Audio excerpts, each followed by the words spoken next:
Hello students, आज हम अपने केमिस्ट्री के नेक्स्ट यूनिट इलेक्ट्रोकेमिस्ट्री स्टार्ट करेंगे। सॉल्यूशन हमने कंप्लीट कर ली है। एज आई थिंक आपने उसके न्यूमेरिकल्स और जो भी थियोरेटिकल पोर्शन था कंप्लीटली किया है, और एक आध स्टूडेंट ने डाउट्स भी लिए थे और किसी के हों तो वो भी ले सकता है। तो आज हम अपना next chapter, next unit electrochemistry start करते हैं।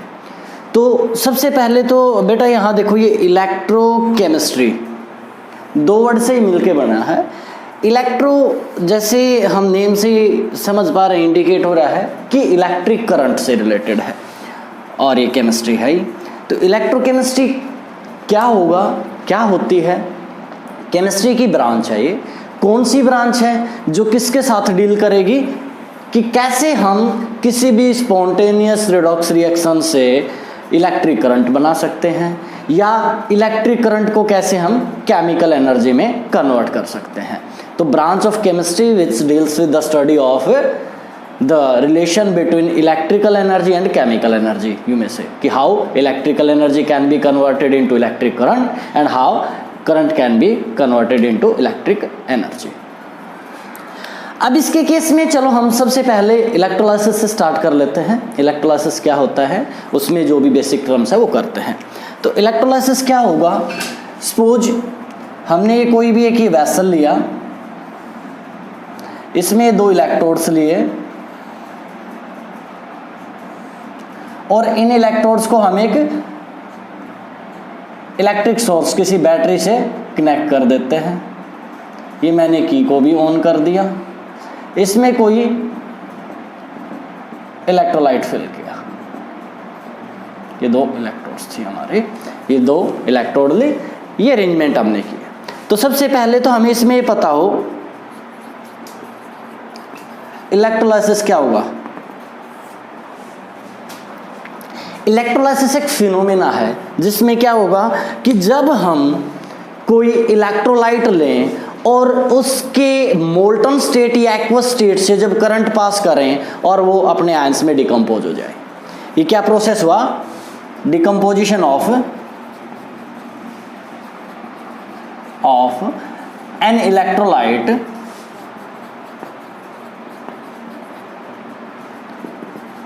Into its ions. कब? व्हेन इलेक्ट्रिक करंट या electricity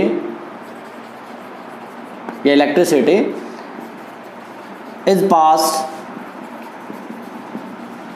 through its molten state or aqueous solution, और its aqueous solution। molten state को या फ्यूज स्टेट को, वो एक ही बात है कि जब हम किसी इलेक्ट्रोलाइट के मोल्टन स्टेट या फ्यूज स्टेट को या उसके एक्वस सॉल्यूशन में से जब करंट पास करें और अपने आयंस में डिकम्पोज हो जाए। क्यों? जैसे इलेक्ट्रोलाइट नमक लिया, अगर हमने सॉलिड स्टेट में लिया तो करंट पास ही नहीं हो सकता उसके अंदर से, इसलिए हमें उसे किस में लेना पड़ेगा? या तो उसका एक्वस सॉल्यूशन या मोल्टन स्टेट। Got it? अब होगा क्या, क्या होता है इसमें? सपोज हमने कोई भी एक जनरल एग्जाम्पल ले लिया, ए बी है, ये टूट गया, A positive and suppose B negative, general कोई भी। तो इसमें किस तरीके से काम करेगा? ये पॉजिटिव टर्मिनल है बैटरी का, ये नेगेटिव टर्मिनल है। तो इस नेगेटिव टर्मिनल के पास क्या जाएंगे? पॉजिटिव आयन जाएंगे, और इस पॉजिटिव के पास नेगेटिव आयंस आएंगे। ऑब्वियसली, क्यों? For the sake of electrical neutrality.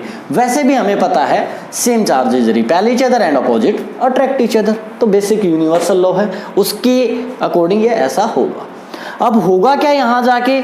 जहां पर कैटायन गए हैं, जहां पर कैटायन माइग्रेन किए हैं, इसमें ये ध्यान रखना, इलेक्ट्रोलाइटिक है ये, इलेक्ट्रोकेमिकल सेल नहीं है। अब आधे बच्चे क्या करते हैं कि सर फिजिक्स में तो नेगेटिव टर्मिनल हमने लिया था एनोड, यहाँ हमने नेगेटिव टर्मिनल को बना दिया कैथोड। ऐसा कुछ नहीं है, साइंस कि जो भी पार्ट्स होते हैं वो हर जगह यूनिवर्सल हैं।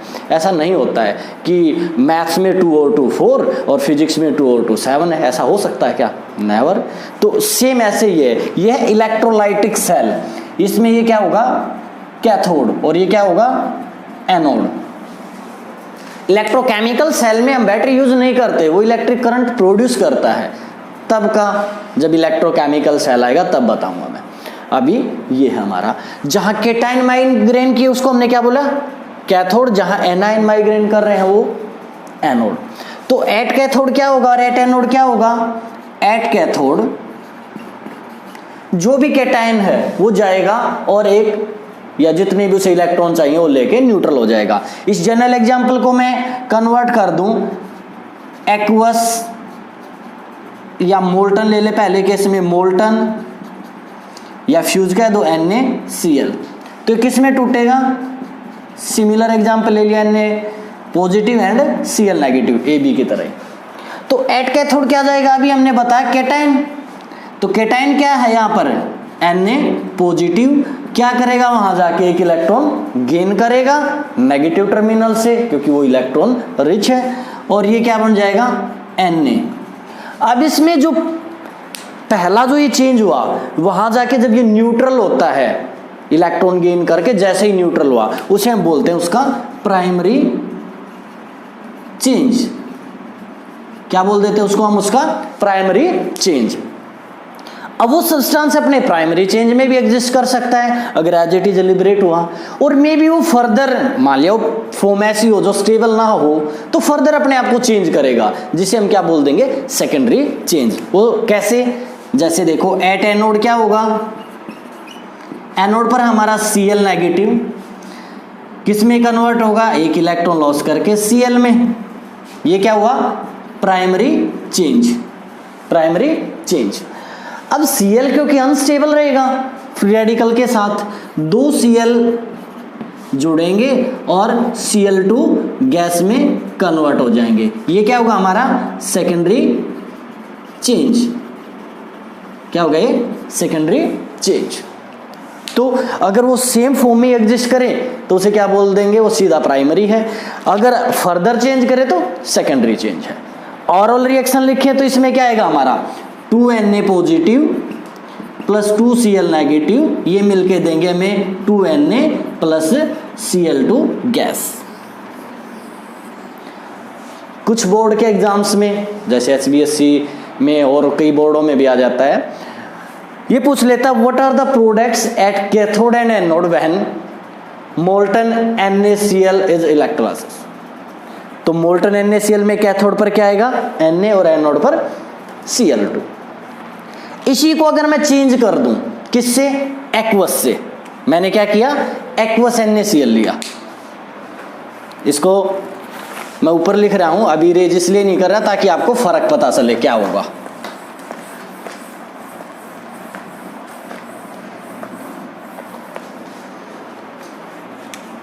Aqueous NaCl, aqueous. एक्वस में NaCl किस में डिकम्पोज होना है हमारा? Na positive and Cl negative, obviously वही रहेगा। लेकिन इसमें क्या भी हमारा वाटर, वो किस में टूटेगा? H positive and OH negative. अब देखो हमारे पास सॉल्यूशन के अंदर 2 कैटायन प्रेजेंट है और 2 ही एनायन प्रेजेंट है। 2 कैटायन 2 एनायन। इस केस में एट कैथोड क्या होगा और एट एनोड क्या होगा? अब यहां पर 2 कैटायन है, तो यहां पर ऐसा नहीं है कि ये म्यूचुअल अंडरस्टैंडिंग करेंगे, भाईचारा निभाएंगे, भाई एक बार तू जा एक बार मैं जाता हूं, ऐसा नहीं है बिल्कुल भी। क्या होगा? किसको भेजें? जिसका डिस्चार्ज पोटेंशियल कम है। अब ये डिस्चार्ज पोटेंशियल क्या टर्म हुई? डिस्चार्ज पोटेंशियल का मतलब है यहां कैथोड पर जो जाकर उनमें से इजीली, जिसकी टेंडेंसी ज्यादा है आसानी से अपने आप को न्यूट्रल करने की, डिस्चार्ज होने की। अब ये कहां से पता चलेगा? ये आपने 10th क्लास में भी, 11th में भी और इस चैप्टर में 12th में भी आएगी, इलेक्ट्रोकेमिकल सीरीज। इलेक्ट्रोकेमिकल सीरीज में क्या है फिर हमारा? इलेक्ट्रोकेमिकल सीरीज में हमने एलिमेंट्स को अरेंज किया उनके स्टैंडर्ड रिडक्शन पोटेंशियल के बेस पर। अब जिसका स्टैंडर्ड रिडक्शन पोटेंशियल जितना ज़्यादा पॉजिटिव उसकी उतनी ज़्यादा टेंडेंसी इलेक्ट्रॉन एक्सेप्ट करने की, और जिसका स्टैंडर्ड जो इलेक्ट्रोड पोटेंशियल है रिडक्शन वो जितना ज़्यादा नेगेटिव उसकी उतनी ज़्यादा टेंडेंसी क्या इलेक्ट्रॉन लॉस करने की। तो लॉस करेगा, लॉस करके अपने आप को पॉजिटिव चार्ज में कन्वर्ट कर रहा है। अब हमें देखना है एट कैथोड, कैथोड पर क्या करना है, इलेक्ट्रॉन गेन करना है। अब गेन कौन इजीली करेगा, जिसका जो रिडक्शन पोटेंशियल है इलेक्ट्रोकेमिकल सीरीज में, अभी मैंने क्या बोला, जितना ज्यादा पॉजिटिव, तो उनमें से जिसका ज्यादा पॉजिटिव कैथोड पर वो जाएगा। एनोड पर क्या करना, लॉस, एनोड पर लॉस करना है। अब लॉस में भी वही रहेगा, जिसका रिडक्शन पोटेंशियल जितना ज्यादा नेगेटिव, उन दो में से जिसका ज्यादा नेगेटिव वो जाएगा, इतना सा है। अब अगर हम इनकी बात करें, आप अपनी सीरीज में देखना, इसका डिस्चार्ज पोटेंशियल है 0.00 वोल्ट, उसका माइनस में 2.37 में भी थोड़ा कम ज़्यादा, बट उसका माइनस इसका 0। किसका डिस्चार्ज पोटेंशियल यहाँ पर ज़्यादा है, क्योंकि यहाँ तो इलेक्ट्रॉन गेन करना, जितना पॉजिटिव उतनी ज़्यादा टेंडेंसी, वो नेगेटिव ये 0, तो ये जाएगा। तो एट कैथोड क्या होगा, H पॉजिटिव एक इलेक्ट्रॉन गेन करके क्या बनेगा, H प्राइमरी चेंज। अब हाइड्रोजन अनस्टेबल अकेला, दो हाइड्रोजन मिलेंगे क्या बन जाएगी, H2 gas, secondary change. At cathode ये हुआ। एट एनोड क्या होगा, अब एनोड पर भी दो चीजें हैं, डिस्चार्ज पोटेंशियल हालांकि इसका कम होगा बट थोड़ा ही फर्क है, और इसे चाहिए एक ओवर वोल्टेज। और वोल्टेज क्या है, कुछ एलिमेंट्स का इंटरनल रेजिस्टेंस हाई होने की वजह से उन्हें डिस्चार्ज पोटेंशियल से थोड़ी ज़्यादा वोल्टेज चाहिए, जिसकी वजह से क्या होगा, क्लोरीन इजीली जाएगा, और एट एनोड हमारी क्या रिएक्शन रहेगी, वही सेम जो मोल्टन में थी, क्लोरीन एक इलेक्ट्रॉन लॉस करके Cl, दो Cl जोड़ेंगे Cl2। तो अगर हमारा ये एक्वस है तो एट कैथोड क्या आया, एट कैथोड H2 गैस, और एट एनोड Cl2 गैस। अगर ये मोल्टन होता है एक्वस की जगह, मोल्टन NaCl, तो एट कैथोड क्या होता, at cathode Na, and at anode क्या होती है, वही Cl2 गैस। तो यहां से हम क्या कह सकते हैं कि प्रोडक्ट क्या आएंगे वो किस किस चीज पर डिपेंड करेंगे। एक तो भाई डिपेंड करेंगे कि हमने जो सॉल्यूशन लिया उसमें कौन कौन से आयंस हैं, उसके अलावा इन इलेक्ट्रोड्स पर भी डिपेंड करते हैं। बाकी एग्जाम्पल आप करोगे, एक एग्जाम्पल मैं और करवाता हूं जिसमें ये इलेक्ट्रोड पर डिपेंड करेंगे जो प्रोडक्ट आएंगे। उसके लिए हम कॉपर सल्फेट लेंगे, एक्वस सॉल्यूशन कॉपर सल्फेट का, और एक बार तो हम इलेक्ट्रोड्स यूज करेंगे प्लेटिनम की, और दूसरे केस में यूज करेंगे कॉपर की। उसके केस में प्रोडक्ट देखते हैं। अब सपोज मैंने एक्वस सॉल्यूशन लिया, किसका, CuSO4 कॉपर सल्फेट। मैं केस अलग अलग बना लेता हूं, एक बार यूजिंग प्लेटिनम इलेक्ट्रोड्स, एक बार यूजिंग कॉपर इलेक्ट्रोड्स।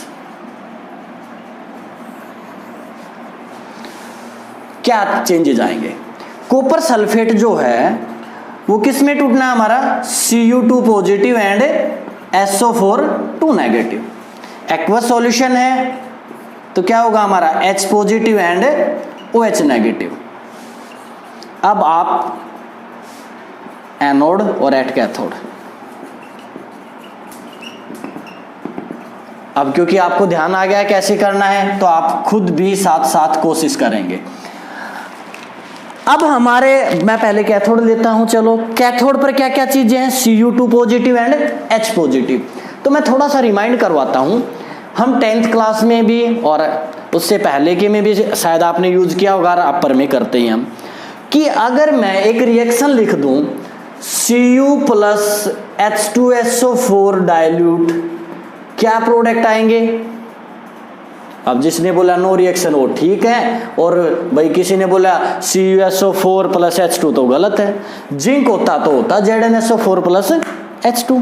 क्यों, क्योंकि जो कॉपर का discharge potential standard reduction potential है, स्टैंडर्ड रिडक्शन पोटेंशियल कॉपर का हमारा प्लस का 0.44 और हाइड्रोजन का कितना है, हाइड्रोजन का केस में वो 0.00 वोल्ट।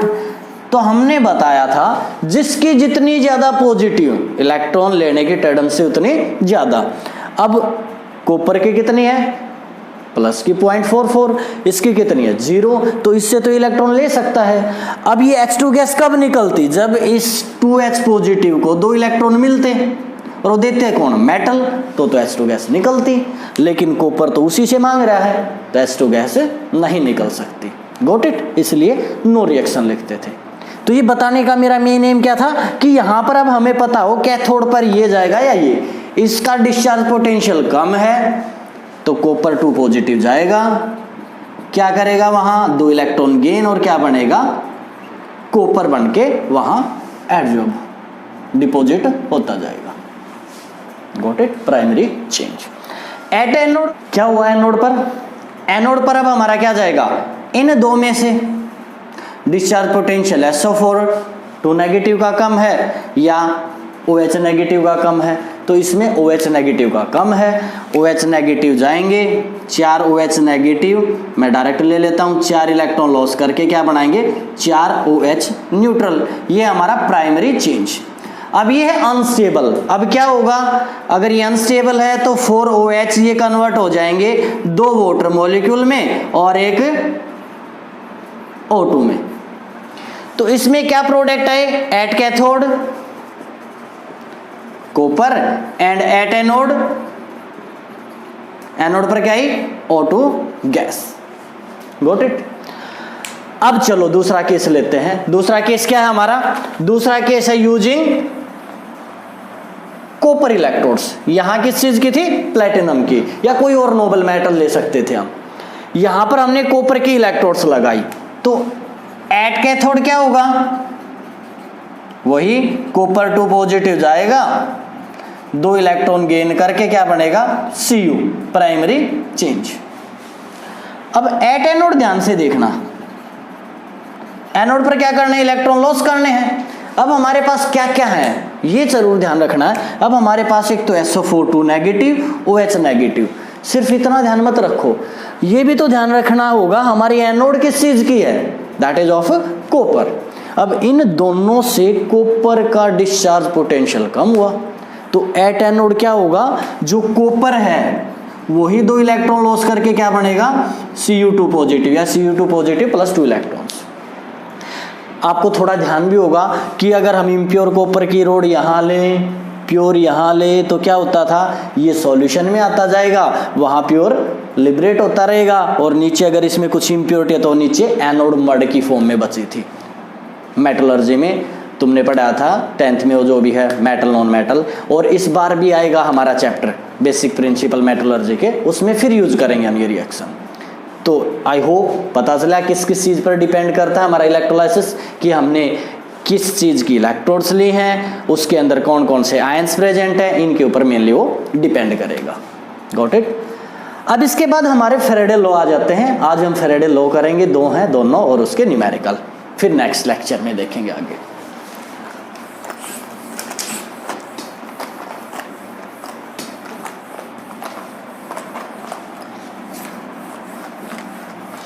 फेरेडे फर्स्ट लॉ क्या है, फेरेडे ने 2 लॉ दिए थे हमारे, Faraday first law and Faraday second law से हम उनको डिनोट कर देते हैं।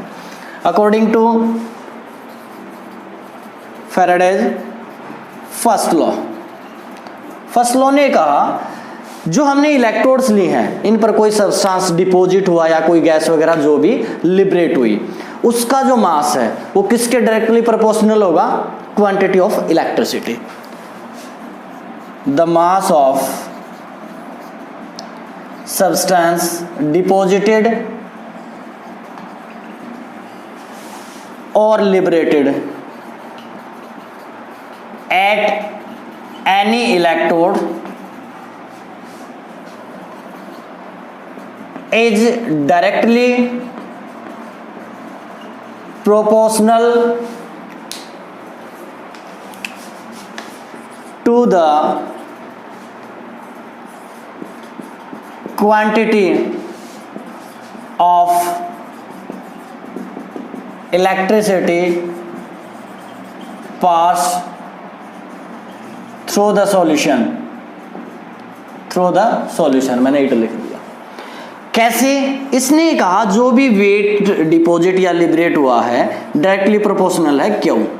डब्ल्यू क्या है यहाँ पर? जो भी मास या वेट डिपॉजिट और लिबरेट। क्यू क्या है? Quantity of electricity. इसको हम क्या भी लिख सकते हैं? W is equal to Z into Q.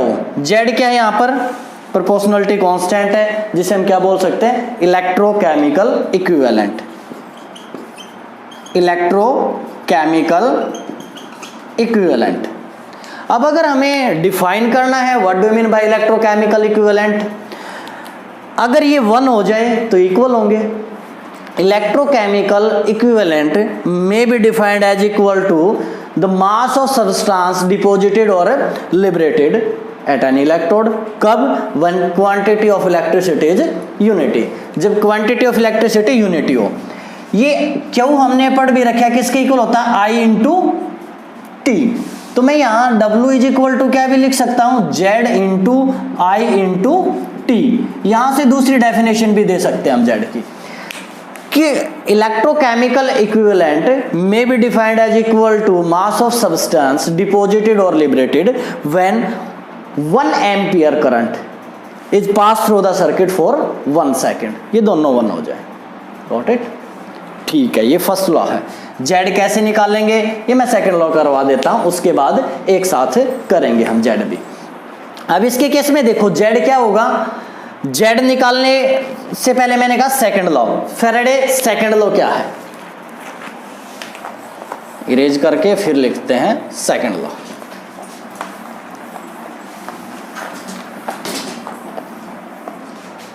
Faraday second law क्या? Faraday second law. तो सेकंड लॉ के अकॉर्डिंग क्या है? सेकंड लॉ ने कहा था कि जब हम 2 अलग अलग सॉल्यूशन लें, उनके अंदर से same quantity of electricity pass कर दें। क्या करें? Same quantity of electricity.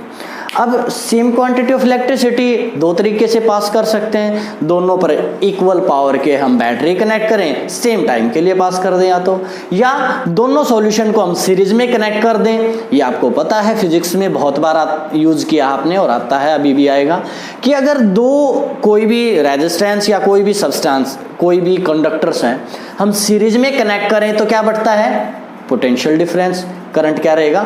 Same. अगर हम पैरेलल में करें तो पोटेंशियल डिफरेंस बढ़ता है, करंट बढ़ता है, पोटेंशियल सेम रहता है। तो हम सीरीज में कनेक्ट कर देते हैं। सपोज मैंने 2 सॉल्यूशन लिए, या आपकी मर्जी है, आप सेम पावर की बैटरी कनेक्ट कर दो, दोनों के साथ सेम टाइम के लिए करंट पास कर दो। उसमें टाइमिंग इश्यू हो सकता है, कुछ कम ज़्यादा हो जाए हमसे कुछ सेकेंड्स, लेकिन अगर हम सीरीज में कनेक्ट करेंगे तो एक साथ दोनों में करंट ऑन होगा और एक साथ ऑफ होगा। ये हमने कनेक्ट कर दिए। कोई भी 2 सॉल्यूशन ले सकते हो ये आप, वो आपके ऊपर डिपेंड करता है कि आपने क्या क्या लिए। वो आप कॉपर सल्फेट और एल्यूमिनियम नाइट्रेट ले लो, या व्हाटएवर, मैं ए और बी से डिनोट कर देता हूँ। तो इसने क्या कहा कि जब equal amount of current pass करें तो बीकर ए मान लिया मैंने, ये बीकर बी मान लिया, तो ए में जो सब्सटेंस डिपॉजिट या लिबरेट हुआ और बी में जो सब्सटेंस डिपॉजिट और लिबरेट हुआ, उनके मास की रेशियो वही आएगी जो इनके इक्विवेलेंट मास की रेशियो आएगी। इसके अकॉर्डिंग क्या? According to this law, the mass of the ratio of masses of substances deposited in vessel 1 और 2 कर देता हूं, या इन beaker A and beaker B is equal to the ratio of their equivalent mass। उनके equivalent mass की जो ratio है और यहाँ जो डिपॉजिट या लिबरेट है उसकी रेशियो बराबर आएगी। जैसे मान लें एक में कॉपर सल्फेट है, दूसरे में एल्यूमिनियम या सिल्वर नाइट्रेट लिया मैंने सपोज, तो इनकी मास की रेशियो क्या आएगी? यहाँ पर mass of Cu deposited upon अगर मैं लूँ मास ऑफ Ag डिपॉजिटेड, वो किसके इक्वल आएगा? Equivalent mass of Cu upon equivalent mass of Ag। Equivalent mass normality में किया है पिछले चैप्टर में हमने, कैसे निकालते हैं? जो उसका मोलर मास है अपॉन क्या करते हैं हम? उसकी वैलेंसी सिंपली, कॉपर है तो उसके मास के अपॉन 2, सिल्वर है मास अपॉन 1, जो वैलेंसी है वही कर देंगे। अब मैंने एक चीज और बोली थी कि जेड निकालना और बताऊंगा मैं, जेड जो पिछले फर्स्ट लॉ में हमने यूज किया है। जेड निकालने का एक सिंपल सा तरीका है, क्या है? जेड जो होगा वो जो इक्विवेलेंट मास आएगा अपॉन फेराडे की वैल्यू 96500, तो कहीं जेड नहीं गिवन है तो हम इससे निकाल लेंगे। अब दोनों के न्यूमेरिकल मैं एक साथ करवा लेता हूं आज के इस लास्ट टॉपिक में। किस टाइप से न्यूमेरिकल आएंगे? इसके जो न्यूमेरिकल्स हैं वो आपके बहुत बार कंपटीशन एग्जाम्स में भी आते हैं, जैसे नीट वगैरह में इनमें आ जाते हैं कई बार, और बड़े ही सिंपल है, कोई ज़्यादा डिफिकल्टी नहीं है। जैसे सपोज उसने कहा charge require to convert 1 mole of aluminium ion into aluminium atom. जैसे Al3 पॉजिटिव है, 1 मोल कह दे, इसको ये कहे कि एल्यूमिनियम में कन्वर्ट करो, क्या होगा? Al3 पॉजिटिव है, अगर मैं इसको 3 इलेक्ट्रॉन दूं तो ये क्या बन जाएगा? एल्यूमिनियम। अब जितने इलेक्ट्रॉन दोगे उतने ही फेराडे क्या देना पड़ेगा? चार्ज। So simple. और अगर वो कूलम में पूछे तो 3 × 1 कूलम होता है 965, 1 फेराडे होता है 96500 कूलम।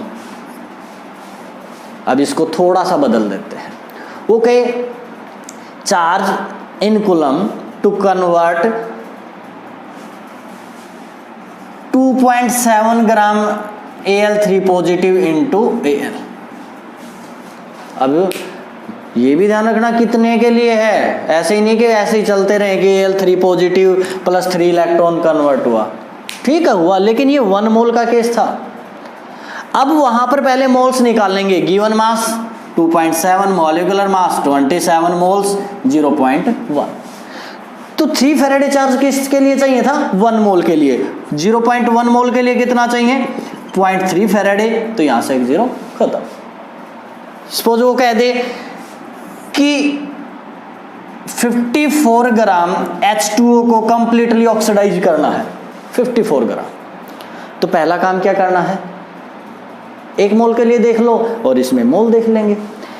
1 मोल के ये H2O किस में टूटता है हमारा? 2H पॉजिटिव और हाफ O2 कर दो, या O नेगेटिव था, या इसको हम ऐसे लिख सकते हैं H2 प्लस हाफ O2, इसमें कन्वर्ट कर सकते हैं, या H2 इसको मैं 2H positive plus half O2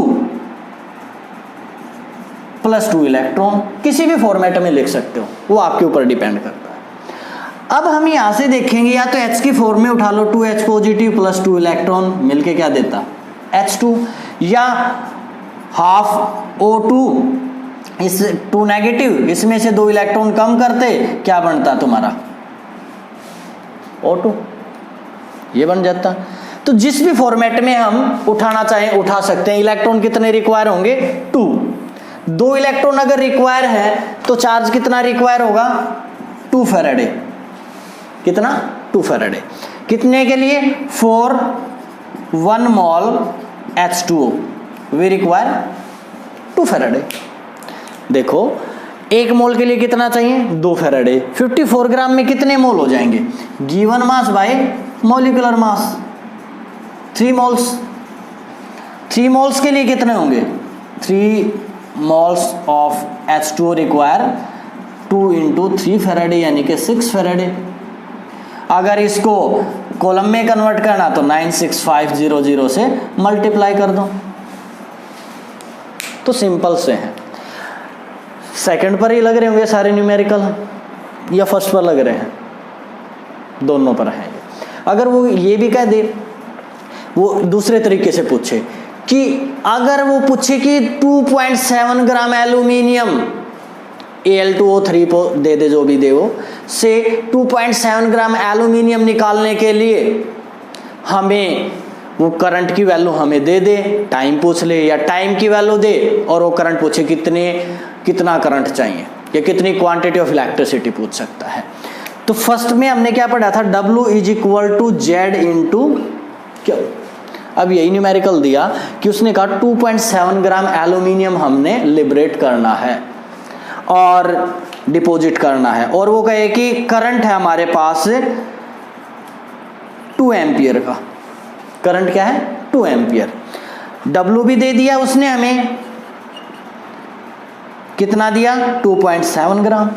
अब हमें फॉर्मूला पता है, Z किसके इक्वल होता है? इक्विवेलेंट मास अपॉन 96500, इसके इक्वल आएगा। क्या वो हमें पता है I इंटू टी के होता है। ये कह रहा है 2 एम्पियर का करंट इतना वो डिपॉजिट करने के लिए कितनी देर के लिए पास करें, टी हमें निकालना है इसके केस में। बाकी वैल्यूज पुट कर दो। W कितना है हमारा? 2.7। Z कितना आएगा हमारा? इक्विवेलेंट मास एल्यूमिनियम का कितना होगा? 27/3। I कितना है हमारा? 2। T हमें निकालना है, बाकी इस साइड भेज देंगे। T इज इक्वल टू 2.7/18, इतना टाइम रिक्वायर होगा। Got it? तो दोनों के ऊपर न्यूमेरिकल्स करके देखने हैं। जो डाउट्स आए अपने आप पूछ सकते हैं कॉल करके, जो भी जिसके डाउट्स हैं। Thank you.